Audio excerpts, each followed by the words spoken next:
Asato ma sangamaya tamaso ma jyotirgamaya mrityoma amritam gamaya avir avir ma edhi Rundrayante dakshina mukham te namam pahinityam Om Shanti Shanti Shanti. Lead us from the unreal to the real. Lead us from darkness unto light. Lead us from death to immortality.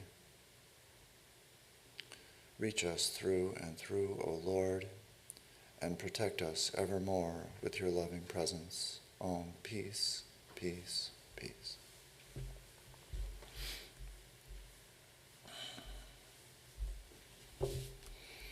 Hi, my name is Swami Arupeshananda, and the title of today's talk is Cause and Effect. It's kind of a prosaic title, but it occurred to me that I've given a lot of thought to this subject, and I think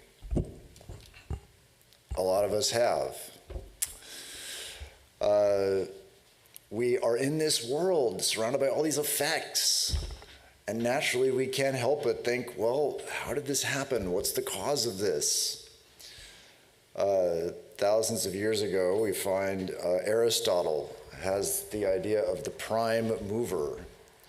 He said the prime mover was perfectly beautiful, indivisible, and contemplating only the self. Sounds pretty good. And then after that, in a more mechanistic way, we have Isaac Newton, who is trying to explain the motions of mechanics. And he comes out, an apple proverbially, probably apocryphally, hits him on the head, and he gets this idea of gravity and comes up with Newtonian mechanics to explain cause and effect in the mechanistic world. And of course, on an individual level, something unexpected in our lives happens, and we want to know, well, how did that happen? And we look for some cause behind it. And this, as we know, those of us who have been in Vedanta for a while know that we call this karma. This cause and effect is basically karma. That's how it's defined. Swami Vivekananda says, any work, any action, any thought that produces an effect is karma. Thus, the law of karma means the law of causation, of inevitable cause and effect. Wheresoever there is a cause, there an effect must be produced. This necessity cannot be resisted, and this law of karma, according to our philosophy, is true throughout the universe. Throughout the universe. So I think we're all familiar with this. It's such a common doctrine, really. I mean, you can find karma in most dictionaries today.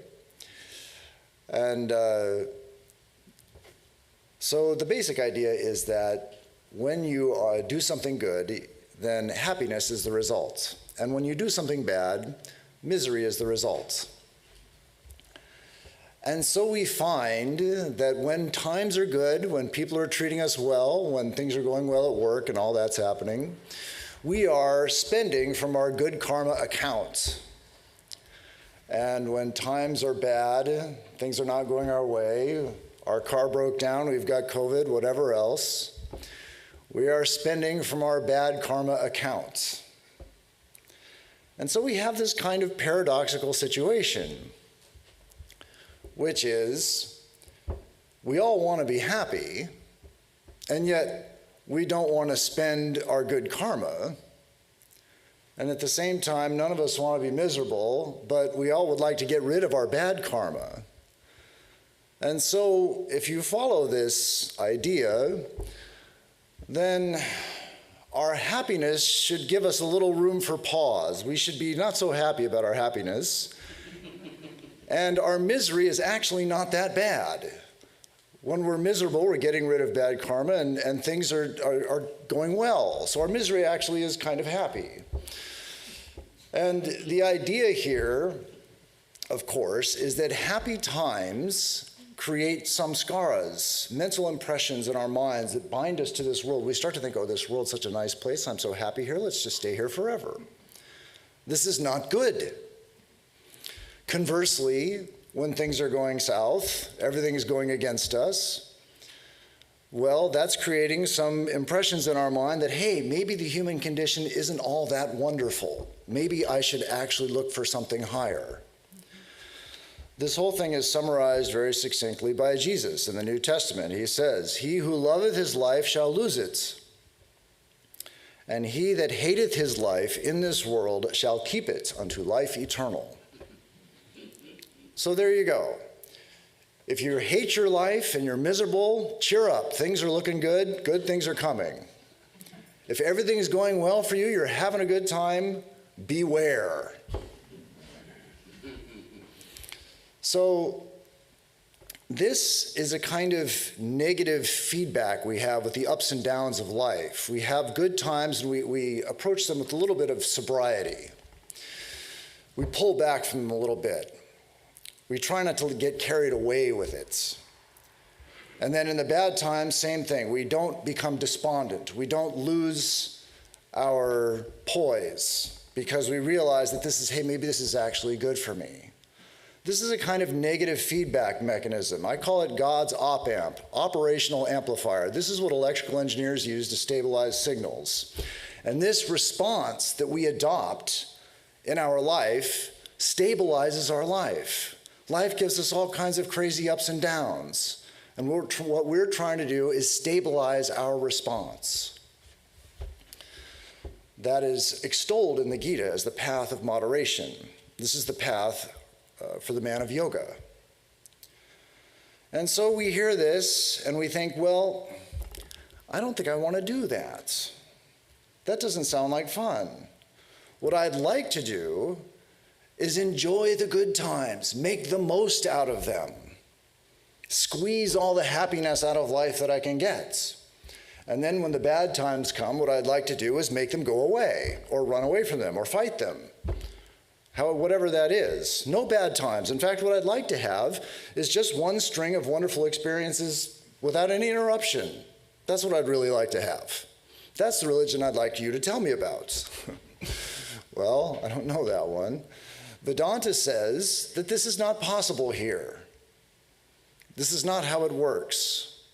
If we accept the good times and we go with them, we run with them and we squeeze all the juice out of the good times that we possibly can, then what's going to happen is that the bad times are going to squeeze all that happiness right back out of us.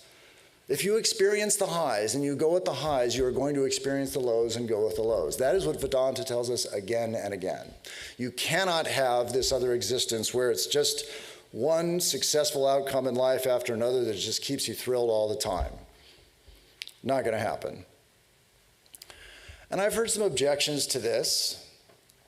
They go something like, well, I don't like that. I want to experience what this world has to offer.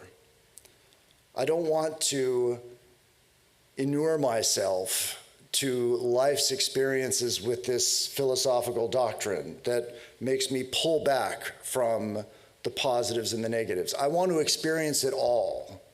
Okay, I understand that life has its ups and downs, but this idea of a moderated response, I don't like, because I'm not learning. I've heard that. I'm not learning. I need to experience the goods, and maybe I'll have to experience the bad parts too, but this is the human condition. This is where we are. This is all we know. This is the best we can make of the life that we have here in this world.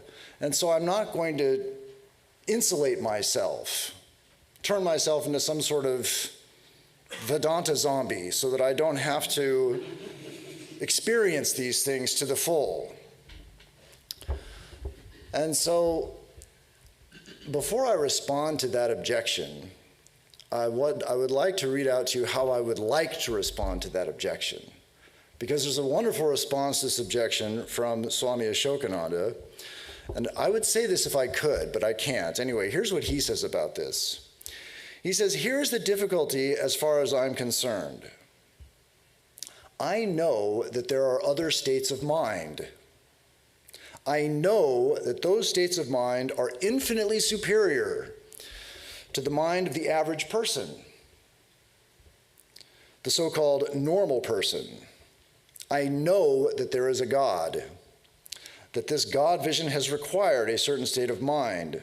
I know that man truly finds himself only when he has conquered the powers of the body and the mind. I know that all the things which plague the average person are nothing but echoes of stronger feelings and longings in the center of his being.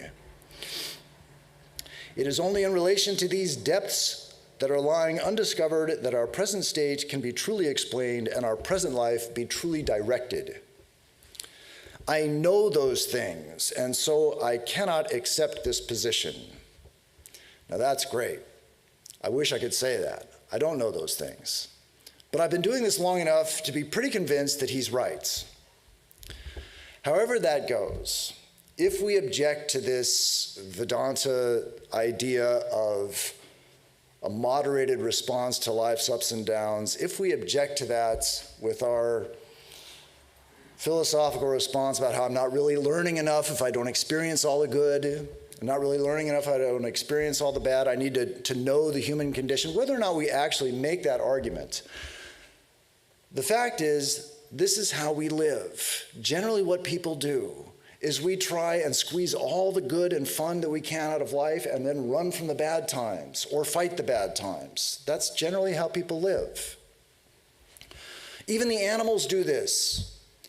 I saw a hilarious documentary, actually. It was, it's old. It was called Animals Are Beautiful People. Anybody seen that? Animals Are Beautiful People? No. Okay, well, it's like 50 years old or something. But anyway, it's a Disney movie. And what happens is all the fruit in the jungle gets ripe at a certain point. And all the animals just go bats. There's all this fruit everywhere, and they just gorge themselves, fill their stomachs as best they can. And what happens is they stuff themselves so bad, the fruit is overripe, it ferments in their stomachs, they all get horribly drunk. The giraffes, you have seen it, one person has seen this.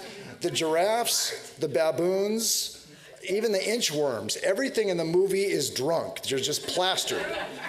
It's hilarious. And then what happens is the next morning, they all wake up hungover. And they're just, they're just trying to get, but this is ingrained in us, this response to life that we have. The fruit is there, it's ripe now. Fill your stomach as best you can, because if you don't, somebody else is going to take it, and who knows what tomorrow will bring. Live now, for right now. So this is the natural response that we have. And Vedanta actually says that for certain people, this is okay. This is a legitimate position, because we have to learn that stuffing our stomachs with overripe fruit is going to give us a hangover. We have to learn that. And there's only one way to do it for most of us. And until we've done this, any arguments to the contrary, or even a wonderful holy man like Ashokananda who says, I know there's something better, isn't going to do it for us. We've got to go have this experience for ourselves. We need to stick our hand in the fire and go, oh wow, that's hot, it burns. That's how we learn. I had an experience of this a long time ago now. I was at the university, and there was a friend of mine. I was having coffee. She'd just been divorced, and it had ruined her life, she thought, because she desperately wanted to have kids. And she was about 30, which means it wasn't the end of the, there was an opportunity there, but in her mind, the situation was getting desperate. She was the clock was ticking, all that. She was a pediatrician, and I said to her, you handle these kids all day. Are they really that wonderful? Are you sure you want one of these things yourself? And she admitted, she said, well, there's times when I'm pretty happy to hand some screaming, messy baby back to his parents and say, see you later. And I said, well, the obvious question, if it was yours, you couldn't do that, right? Well, she still wanted a kid. Okay. I went the adoption route. I said, so many billions of people are on this planet. Are you sure you really want to add anyone else to this planet?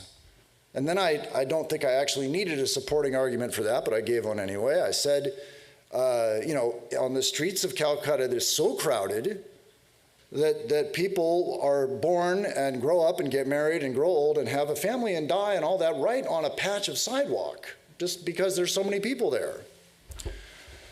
Her response to me was, well, I don't live in Calcutta. What could I say to that? I mean, I was just stunned into silence.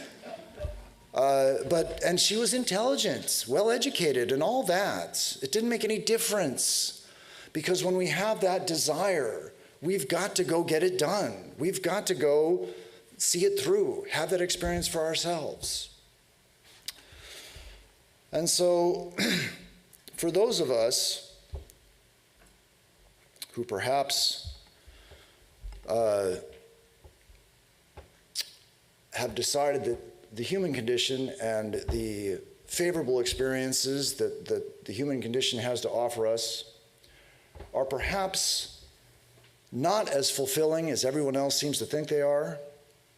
And for those of us who have realized that you can't really just have a string of successful experiences uninterrupted here on this planet, we may be willing to try this approach to life. That is, this God's op-amp, this moderated response to life's ups and downs. We may be willing to try that, at least hear it.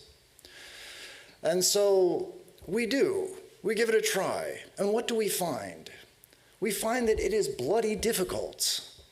This is an extremely difficult thing to do.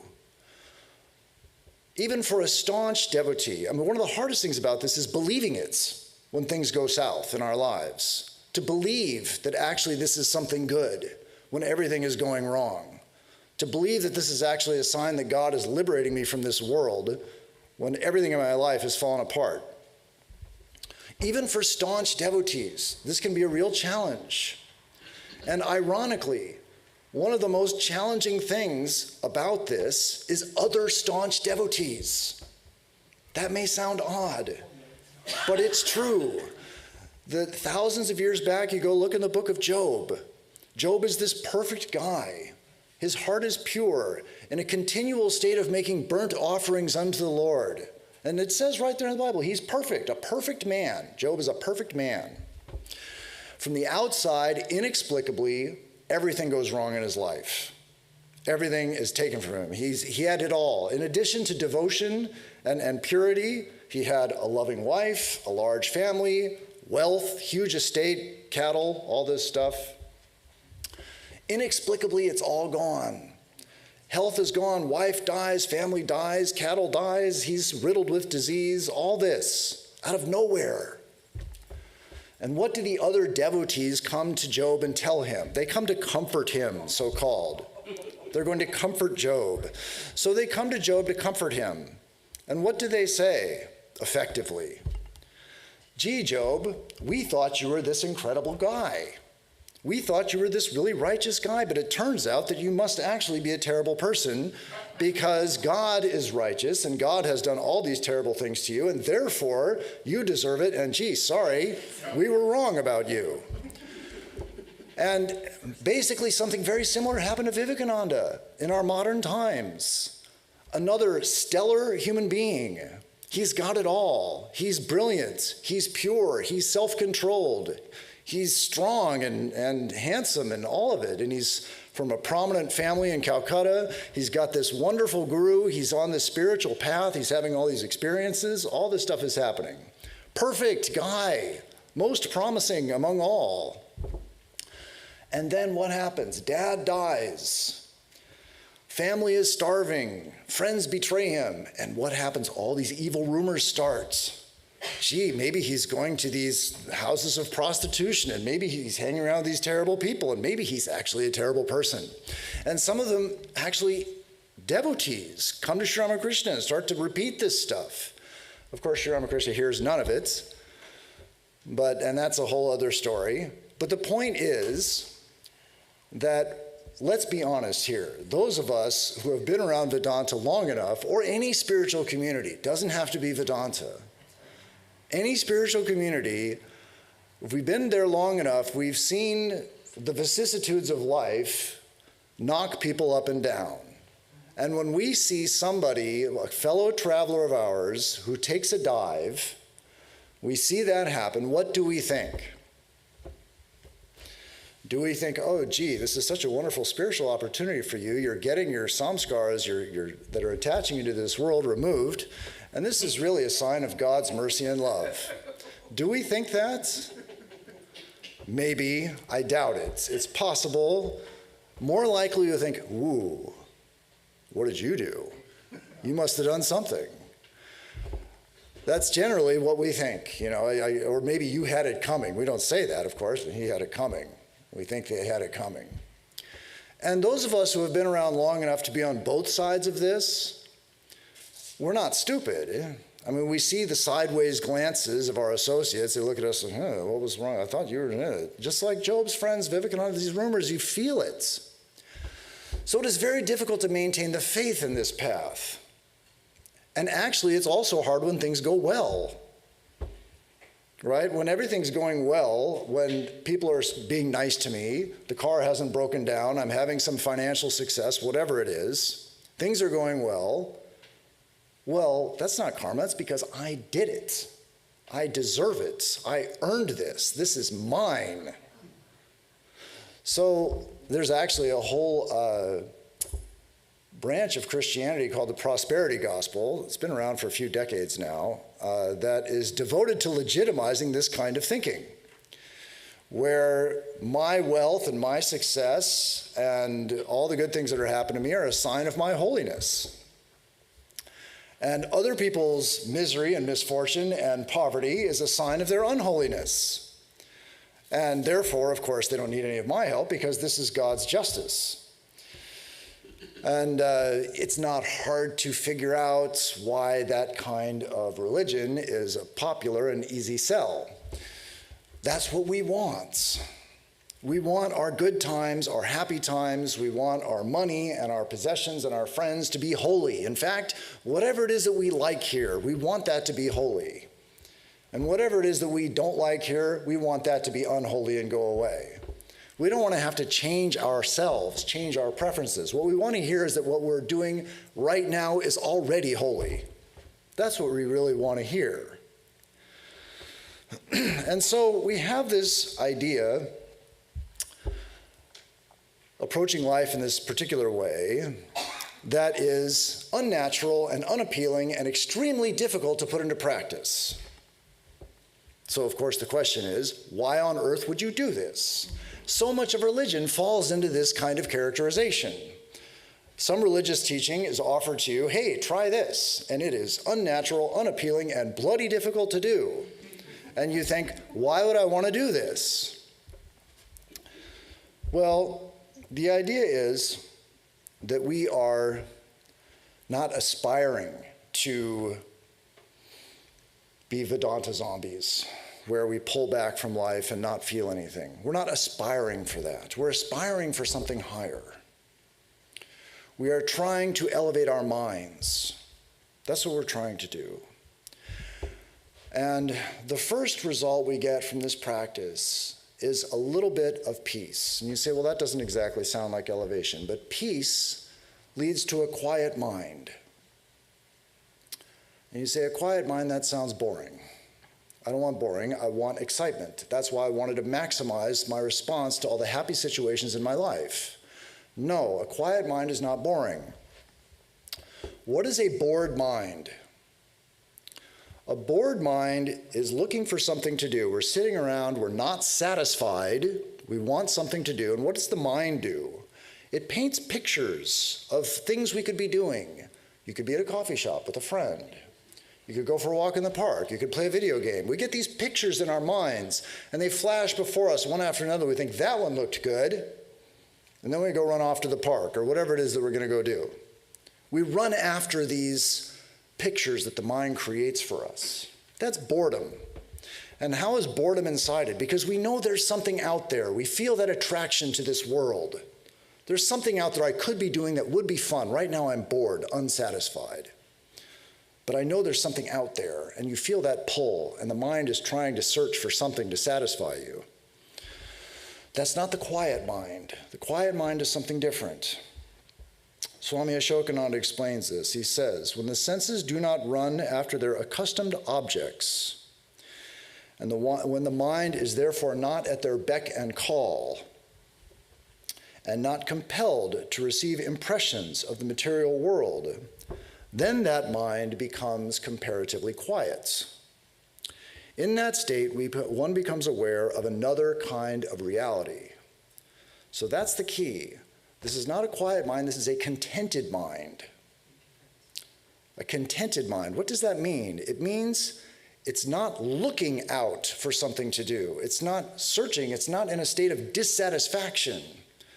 It's actually contented and just ready for something higher. It is ready for a higher experience. That is the contented mind. And that's why he says, in that state, one becomes aware of another kind of reality. And he goes on to talk a little bit more about this reality. As you go on making further and further progress, you will find this happening. The sense of the reality of the external world will pass away more and more. And in its place, you'll become more and more aware of a rich spiritual reality. When the whole process reaches its culmination, you burst through the barriers of time, space, and causality and attain to transcendence. Now, that sounds pretty good. That does not sound zombie-like, does not sound boring. Bursting through time, space, and causation and attaining to transcendence sounds thrilling. And so that's why we're trying this practice. That's why we're doing this. And what exactly have we done? We've looked at this cause and effect, this law of karma that we were presented with in the beginning. And we say, I'm going to approach this in a certain way. I'm going to approach the inevitable ups and downs of life with a certain attitude. I'm not going to try and change the ups and downs of life. What I'm going to try and do is change my response to them. I'm going to change myself. I'm going to change my personality, so to speak. I'm going to strengthen it, stabilize it. And Swami Vivekananda says that this is what yoga is about. He says the science of yoga claims that it has discovered the laws which develop the personality. And by proper attention to those laws and methods, each one can grow and strengthen his personality. This is one of the great practical things, and this is the secret of all education. You think, well, education, secret, well, isn't that, don't you have to go to school and be smart? Isn't that education? Not actually. Over the last 20 years or so, there have been extensive studies on this, and it turns out that what he's calling a strong personality, self-control, an ability to delay gratification, an ability to maintain a goal in view in spite of temptations that you're presented with, a strong personality in that sense, is more indicative of academic success than IQ. It's actually more important to have self-control than it is to be smart if you want to advance in academia. But it's not just education. Swamiji goes on. He says, this has a universal application in the life of the householder, in the life of the poor, the rich, the man of business, the spiritual man, in everyone's life. It is a great thing, the strengthening of this personality.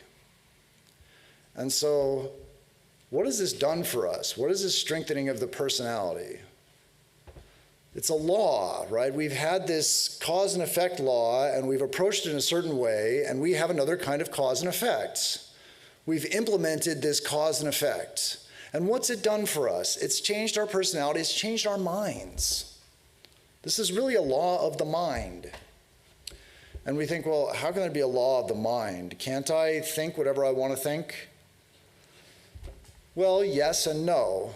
I mean, any of us who have actually tried to meditate and tried to focus the mind on a particular thought understand that maybe you can do it for a second or two, and then that's it. Other things are going to happen. And even if you haven't tried to meditate, Take the case of a depressed person. Can a depressed person think happy thoughts? Yes, a depressed person can think happy thoughts, but not very many of them, because there's such a current of negativity in the mind that it just wipes those things out. They try and think 3 or 4 happy thoughts to overcome their depression, and they wind up exhausted. And why is that? According to the Samkhya philosophy, mind is actually not conscious. It's a kind of fine matter. It's not consciousness, it's a fine matter. And that momentum that we feel, like a negative current of depression, has a certain strength, just like ordinary matter has momentum. The fine matter in the mind can have momentum, and the more momentum it has, the more difficult it is to change its direction. The more force is required to change its direction. Just like we find in the world, a school bus, you want to change the direction of something. If it's got a lot of momentum, like a school bus full of kids, it takes a lot of momentum to force to stop that school bus. You want to change the momentum of a mosquito. Fly swatter will do the job, right? So this is an example of some of the laws of cause and effect behind the physical laws. Swami Vivekananda talks about this. He says, there are laws very fine, which are behind the physical laws as we know. That is to say, there are no such realities as a physical world, a mental world, a spiritual world. Whatever is one. Let us say it is a sort of tapering existence. The thickest part is here, it tapers and becomes finer and finer. So there's one continuity of existence he's trying to tell us. There's this gross world of ordinary matter and laws that we're all familiar with. And then there is this finer mental world, and it gets subtler and subtler until you get to the region of the spirit. Ultimately, he will tell us that behind all this tapering existence is God. But he says something curious here, and that is, there are laws very fine beyond the physical laws. Then he says, there are no such realities as a physical world, a mental world, a spiritual world. Whatever is one. How does that follow? Just because there's laws behind the physical world that are in the subtle world, how does that mean that the realities cannot be separate? Well, actually, back to the depression example, you could see how someone who is super depressed, they don't see the same world as someone else who's not suffering from the disease. This was actually documented in a book, which I wouldn't recommend. It's a depressing book, but it was called The Bell Jar, Sylvia Plath, and she actually saw this bell jar descend from the sky and surround her, and it would change the way she saw the world. It would warp her vision. It would even change her sense of smell. The air inside the bell jar stunk, and so the mind isn't really separate from this physical reality that we are experiencing. And of course, behind the mind and the physical reality is the light of the spirit, which illumines all this, brings our awareness of it, is the consciousness that lights it all up. And so Vivekananda continues. He says, the finest is what we call spirits, the grossest the body. And just as it is here in the microcosm, it is exactly so in the macrocosm. This universe of ours is exactly like that. It is the gross external thickness, and it tapers into something finer and finer until it becomes God. Now there you have a problem.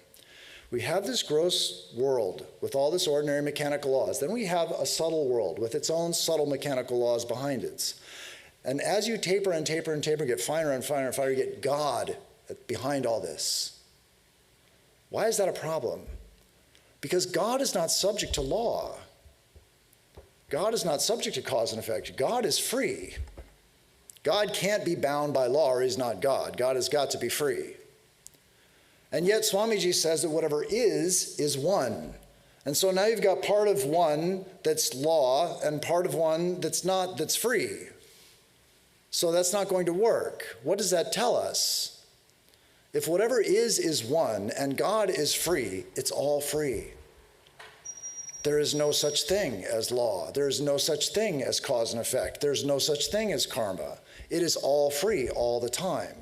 And this law and cause and effect and karma is just a hallucination. It's just Maya.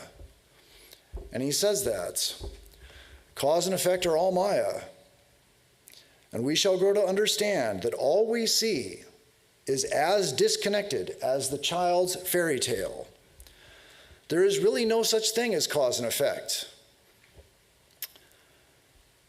All of you have probably read Alice in Wonderland. One idea comes and jumps into another without any connection. This world is the same unconnected thing, Alice in Wonderland, with no cause and effect whatsoever. So there you have it. Right now, any moment, a 6-foot rabbit could come right into the temple, right? And if I'd planned this talk better, I would have had somebody waiting out there in an outfit to come and do that. But anyway, however that goes, I can't disprove it. I can't prove that a 6-foot rabbit won't walk in here, but it doesn't seem very likely. And what about this thing that we did with our personalities? We changed them. We practiced this attitude towards life where we're going to attenuate our response to the ups and downs, and this was going to make us more stable people. Isn't there another kind of cause and effect there? Didn't we just establish that? Didn't we experience that for ourselves? Well, yeah, but maybe you just got older. You know, that's one of the funny things about spiritual life is it takes so long, in a lot of cases, not always, but in a lot of cases, it takes so long to see a result from our spiritual practice that what you can do is tell yourself, well, maybe this would have happened anyway. Maybe I'm just getting older. Maybe this is a natural growth. Maybe this isn't actually because I practiced that spiritual discipline.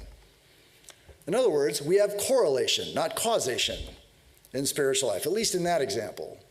There's correlation. Right? And you can connect the dots all different kinds of ways. So, okay, maybe we can let go of our cause and effect there. What about, like you talked about Isaac Newton, the apple hit him on the head. We're revolving around the sun. Isn't that indubitably caused by gravity? Well, it depends how you look at it. Not really. There's another kind of mechanics that they don't teach you in high school called Hamiltonian mechanics, which is not at all based on forces pushing things around. It's based on the minimization of a quantity called action. It's called the principle of least action, and it gives you the exact same equations as Newton's laws, and there's no cause and effect. So you could look at it another way. And it works for all branches of physics. So if you believe in the reductive philosophical standpoint, you could essentially say that everything that we see here can be explained without cause and effect, just as well, sometimes better, in fact, than the ordinary mechanics that we're familiar with. So from the physical standpoints and the mental standpoint both, and the spiritual practice that we implemented, you've got the correlation-causation problem, and from the physical standpoint, you have alternative explanations that don't really need causation in them. So technically, Swami Vivekananda could be right. But we think, yeah, well, I don't think so, because that's not going to work in my life. I mean, I'm sitting at the intersection, and I'm waiting for the light to turn green, and I get rear-ended by somebody. I'm not going to go to the judge and say a dynamical process occurred in which the quantity of action was minimized. I'm going to say that he ran into me. He missed his brakes, and he plowed into my car. And now I want his insurance to pay for it. That's what I'm going to do. And I may understand that correlation is not causation, but that's not really going to stop me from doing it. When I get fired from work, I'm going to try and figure out why. Well, maybe it was because this person said that, maybe because the boss thought this, and he didn't understand that I did that or the other thing. And I'll try and connect the dots 50 different ways until I myself have thought, this is useless activity trying to connect the dots like this. You just don't know what happened. Or why my sweetheart dumped me. Same thing. Well, maybe it's this guy or that guy, or maybe something else. And we try and connect the dots in all these different ways. We try and correlate these. We have point A and point B, and we try and draw all these lines to get from one to the next. We may know that it's fruitless, and we can't even stop doing it. And we just saw right now in our spiritual practice, what is this? What causes us to do this? Well, it's obviously our desires and our fears. I want the other guy's insurance to pay for my car. So therefore, there's cause and effect like this, and he hit me, and he deserves to pay. And the same thing with the correlation is we have some fear. We don't want to get fired. We don't want to get dumped. And so we try and figure out why it happened so that we can avoid it in the future. Fear and desire are motivating our cause and effect. And the same thing is true with our spiritual practice. We want to overcome the ups and downs of life. We have a desire. And so we look for this cause and effect relationship in our practice. And so still we've got this problem of correlation. Maybe the practice worked for some other reason. And yet there is one, well, probably more than one, but one I'm going to talk about that I thought of for this talk. One kind of spiritual practice that I really don't think is subject to correlation, at least in my experience, and that is something that almost all of us have practiced at least a little bit, and it's Japam, meditation. Repeat the name of the Lord. And this is, one of these things, cause and effect. We're going to accept this one. We take initiation from a teacher. The teacher says, here's some magic words, just repeat them over and over again, and good things will happen. And we believe this, and we repeat these words over and over again. Maybe not as much as we should, but we repeat them a lot, we think, and we wait for something to happen. Cause and effect, there we are again. And we find, actually, that it does. It does have an effect. And really can't deny it. It doesn't take that long to see an effect from this. I remember, this is many decades ago now, I was in the monastery in San Diego, and I was about 20. And like every young man in a monastery, I was struggling with lust. In fact, everyone in a monastery struggles with lust. But when you're 20 and you're in a monastery, it's a life and death struggle with lust. And so I realized pretty quickly that if I was a good boy and I went to the shrine in the morning and the evening and I did my japam, the situation on campus became manageable. I could manage it.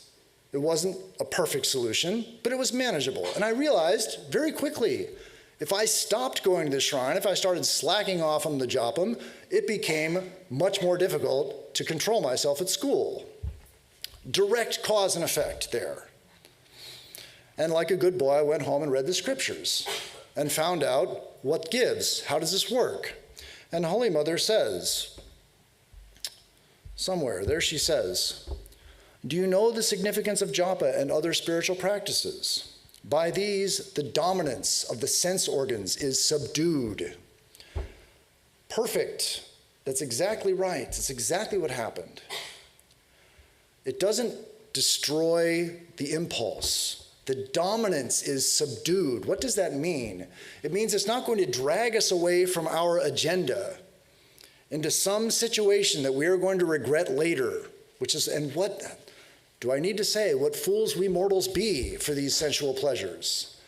We go to the supermarket and look at the tabloids. There it is, the dominance of the senses, dragging people of wisdom off into foolish situations over and over again.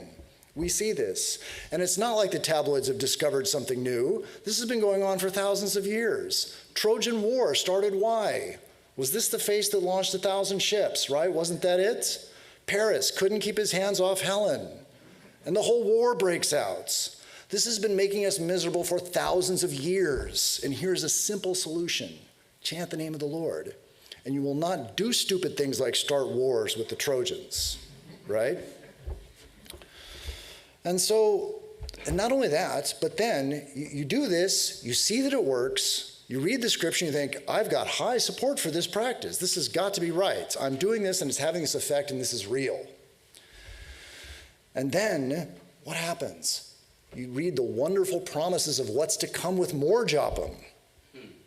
So many wonderful things will happen if you keep doing this japam. Fabulous prizes, right? Swami Brahmananda says, if you chant his name, all your bonds will be broken. You will become fearless and you will find immortality. You will find immortality. His disciple, Swami Prabhavananda, the founder of this Vedanta Society of Southern California, he said that once you get to a certain place in your japam, you will actually feel a thrill in your body and a thrill in your mind from repetition of the Lord's name. There it is, there's your thrill. We said this is the Vedanta zombie philosophy. No, it's not. You get that thrill. And we think, okay, well, I've been doing it for a while, but I don't have a thrill. And I don't have these other things either. I may not have all my bonds will be broken, but actually, after a while, we notice my situation is pretty good comparatively. And maybe I'm not like thrilled every time I repeat the Lord's name, but it's not as bad as it once was. In fact, sometimes it's actually kind of fun. And you can see how, although maybe you haven't reached the end of what these promises are, you can see that you are proceeding in this direction. You can see that you are moving in this direction. And there is no reason to doubt any of these promises realistically. I mean, it's just not rational. You've done this thing yourself. You've had this experience yourself. You went home, you read the scriptures, you saw that it supports what you did and your experience. And then it promises you wonderful things if you keep doing it. All this wonderful cause and effect, and it's just incredibly believable. And here's Swamiji saying, there's no such thing as cause and effect. It's all Alice in Wonderland. So what? And you've got Holy Mother and Maharaj with these big cause and effect promises. And Swamiji over here saying no such thing. Well, as happens so often in Vedanta, everybody's right. It just depends on your perspective. And as long as we perceive ourselves to be the doer, I did this, as long as we have that perception, then we are going to perceive a result to whatever it was that we did.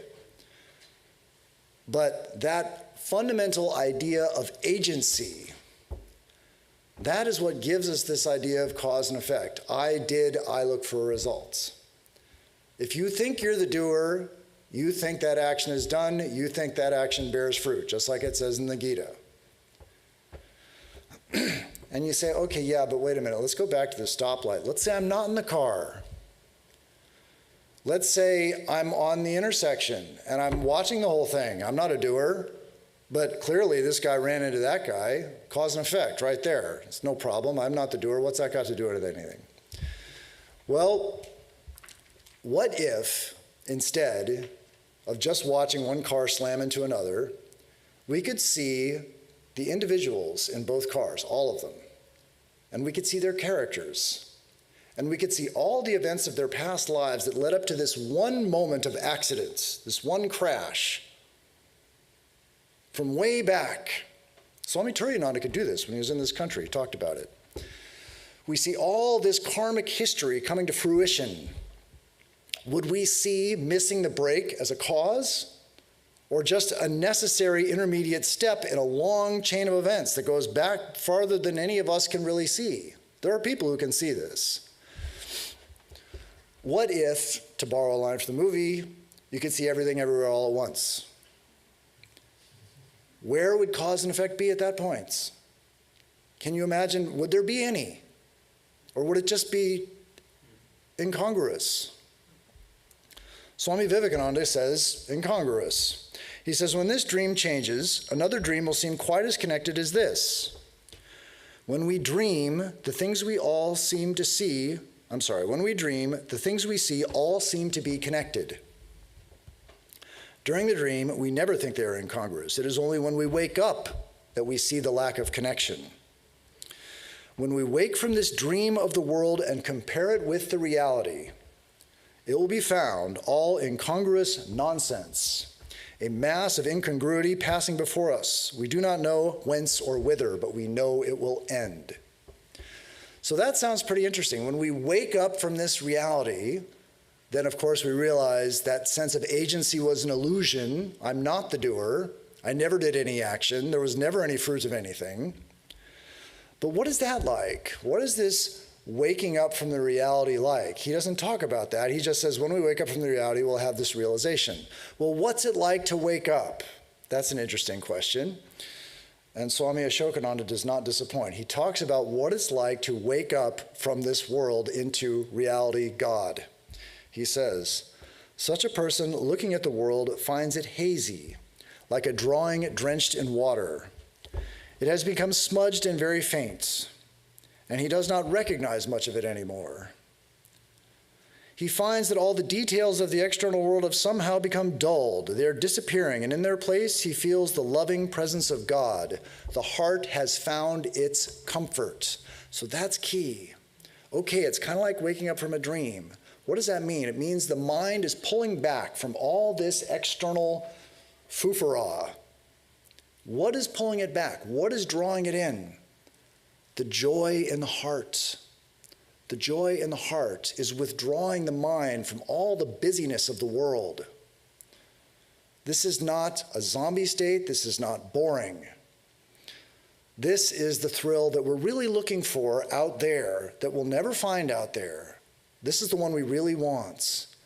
It's where the heart is so full that we actually start to lose interest in this external world. And you say, okay, yeah, but what happened to cause and effect?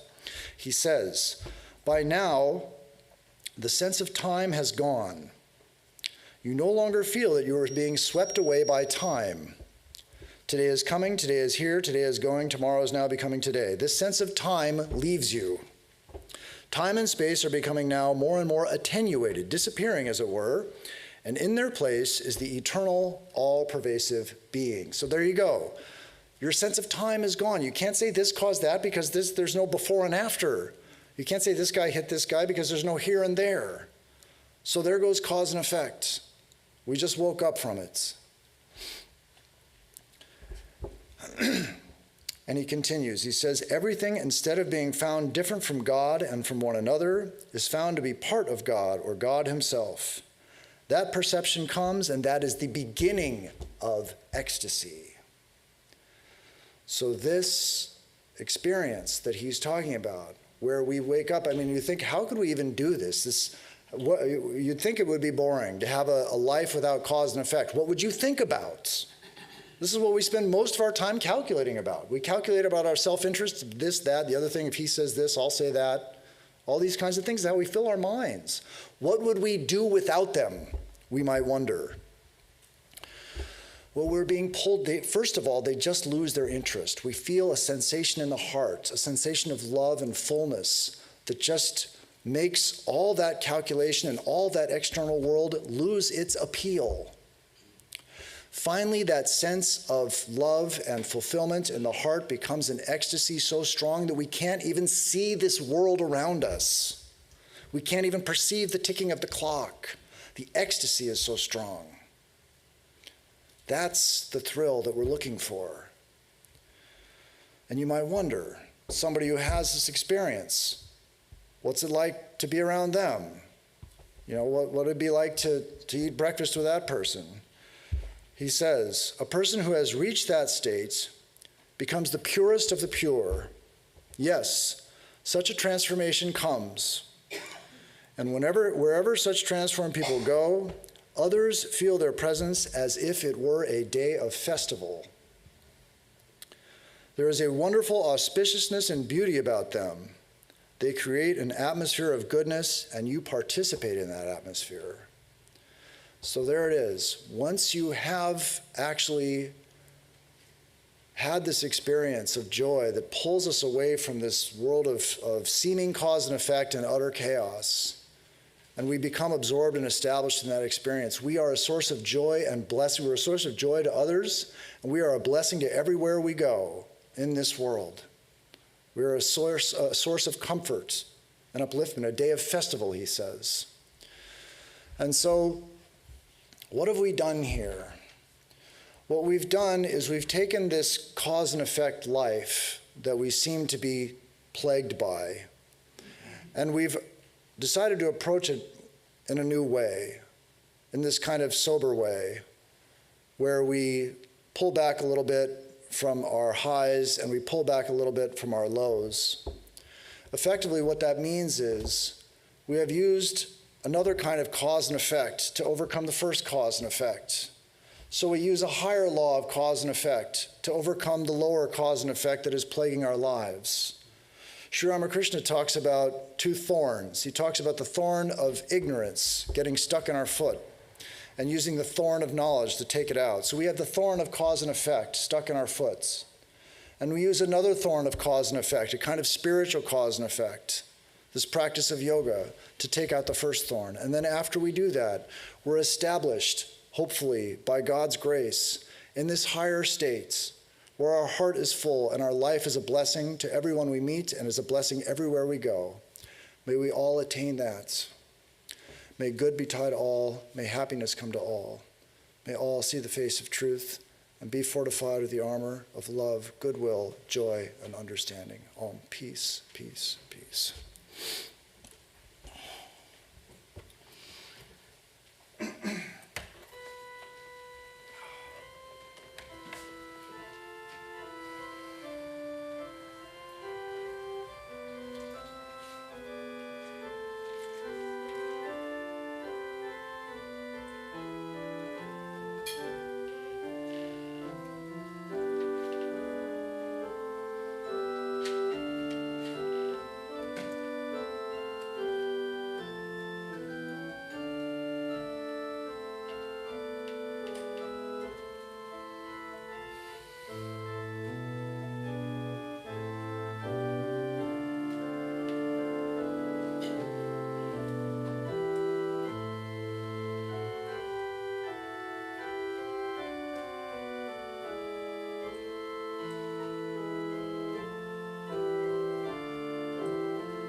Okay, so before I go to the door and do meet and greet, we're going to have some announcements. Yeah? Are you doing them?